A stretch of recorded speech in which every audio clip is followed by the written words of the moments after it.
Dong, ba't wala pa si nanay? Si nanay? Nagbubungkal pa yun ng lupa. Aday, kumain ka na. Ba't wala tayong ulam? May isda yan sa ilalim. Nilagyan ko lang ng kanin. Sige na, kumain ka na.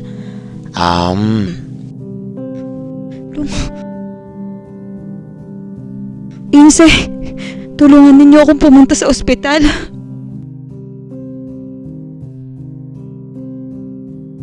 Sabi po ng doktor, patay na daw po yung bata sa ilalim. Kailangan daw ho maghanap ng dugo para maoperahan na ngayon si nanay. Bakit kailangan ng dugo? High blood yan. Bukas na ako maghahanap ng dugo.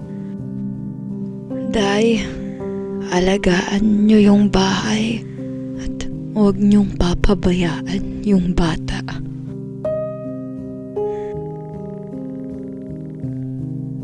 Matutulog ko na ako.